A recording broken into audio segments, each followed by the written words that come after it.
नमस्कार दोस्तों, भारत एक सोच देख रहे हैं आप। दोस्तों, यूपी में सबसे ज्यादा अगर किसी ने अपनी उम्मीदवार बदले हैं तो वो पार्टी है समाजवादी पार्टी। जी हां, समाजवादी पार्टी ने सबसे ज्यादा अपने घोषित उम्मीदवार बदल दिए हैं, यानी कि जिनको उम्मीदवार बनाया था उनके टिकट काट दिए हैं।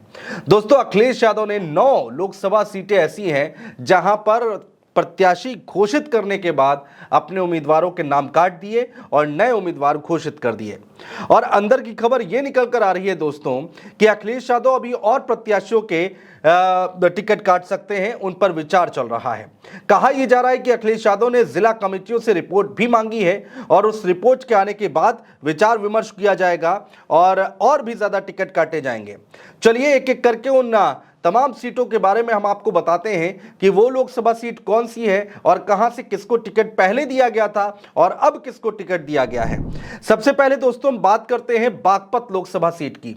यहां से पहले मनोज चौधरी को उम्मीदवार बनाया गया था समाजवादी पार्टी की तरफ से, जिनका टिकट काटकर अमरपाल शर्मा को अखिलेश यादव ने उम्मीदवार घोषित किया है। तो पहले मनोज चौधरी को टिकट दिया गया था बागपत सीट से, उसके बाद अमरपाल शर्मा को टिकट दिया गया है और यहां से आरएलडी ने राजकुमार सांगवान को टिकट दिया है। राजकुमार सांगवान जो हैं वो एनडीए के उम्मीदवार हैं। दूसरी लोकसभा सीट आती है दोस्तों बिजनौर। सपा ने यहां से पूर्व सांसद यशवीर सिंह को प्रत्याशी बनाया था। यशवीर सिंह का टिकट काटा गया और उसके बाद नूरपुर सीट से सपा विधायक राम अवतार सैनी के बेटे हैं दीपक सैनी, जिनको उम्मीदवार घोषित किया गया है। यानी कि यशवीर सिंह का टिकट काटा गया, उसके बाद दीपक सैनी को मैदान में उतारा गया।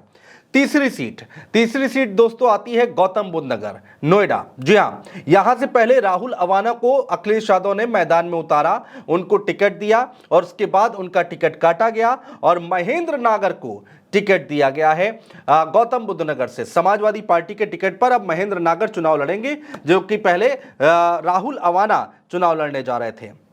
चौथी सीट है दोस्तों संभल में टिकट काटा नहीं है। संभल में पहले शफीकुर रहमान बर्क को प्रत्याशी बनाया गया था समाजवादी पार्टी की तरफ से, उनका निधन हो गया तो उसके बाद उनके पौत्र हैं जियाउर रहमान बर्क, उनको टिकट दिया गया है। पांचवी लोकसभा सीट कौन सी है दोस्तों? पांचवी लोकसभा सीट है मिश्रिक की चर्चा बहुत हुई, एक के बाद एक टिकट काटे गए। सबसे पहले उन्होंने रामपाल राजवंशी को प्रत्याशी घोषित किया था। पूर्व मंत्री रह चुके हैं रामपाल राजवंशी। उसके बाद रामपाल राजवंशी ने अपने स्वास्थ्य का हवाला दिया और पार्टी ने, अखिलेश यादव ने उनके बेटे मनोज राजवंशी को प्रत्याशी बना दिया गया। ये दो नाम सामने आए थे। उसके बाद मनोज राजवंशी का भी टिकट काटा गया और अब मनोज राजवंशी की पत्नी संगीता राजवंशी को प्रत्याशी घोषित किया गया है। तो ये हुआ मिश्रिक से लोकसभा सीट का हाल।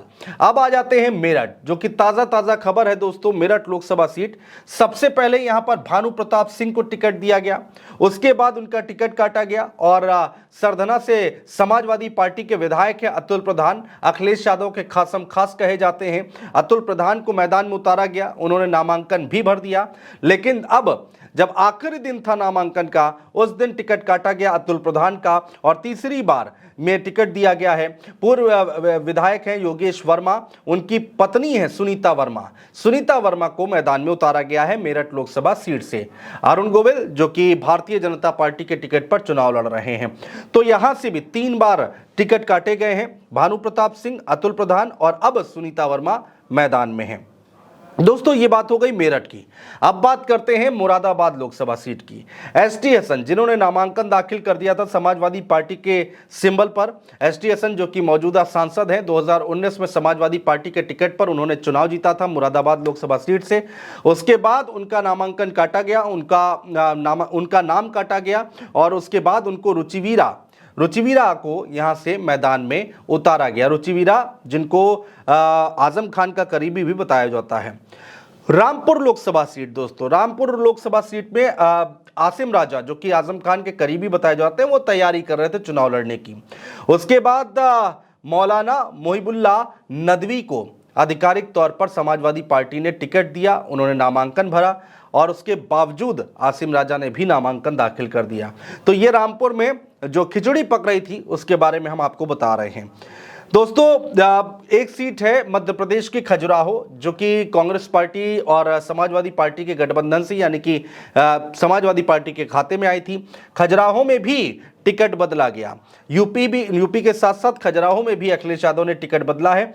समाजवादी पार्टी ने मनोज यादव को टिकट दिया था पहले, और उसके 2 दिन बाद ही उनका टिकट काट दिया गया। समाजवादी पार्टी ने खजुराहो सीट से मीरा दीप नारायण यादव को टिकट दिया है, यानी कि मनोज यादव का टिकट कटा और मीरा दीप नारायण यादव को मैदान में उतारा गया।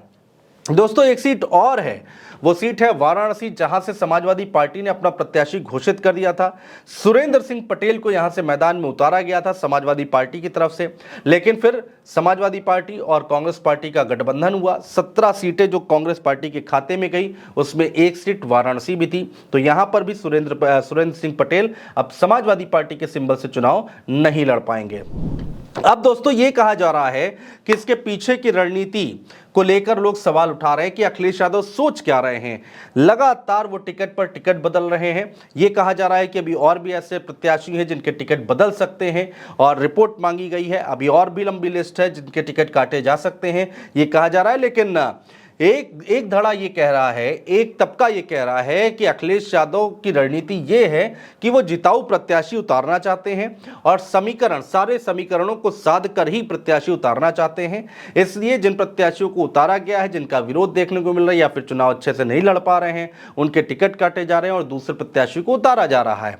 एक धड़ा ये कह रहा है कि अखिलेश यादव बेहद कंफ्यूज बताए जा रहे हैं, कि अखिलेश यादव बहुत कंफ्यूज हैं और इसी वजह से वो कोई एक फैसला नहीं ले पा रहे हैं प्रत्याशियों के टिकट देने में, टिकट बंटवारे को लेकर। अब असलियत क्या है वो तो अखिलेश यादव जाने, लेकिन अब तक इतनी सीटें जो हमने आपको बताई हैं उन पर प्रत्याशी बदले जा चुके हैं। अब देखना बहुत दिलचस्प होगा दोस्तों कि आगे और कौन कौन से वो प्रत्याशी हैं जिनके ऊपर तलवार लटक रही है। बहुत शुक्रिया दोस्तों।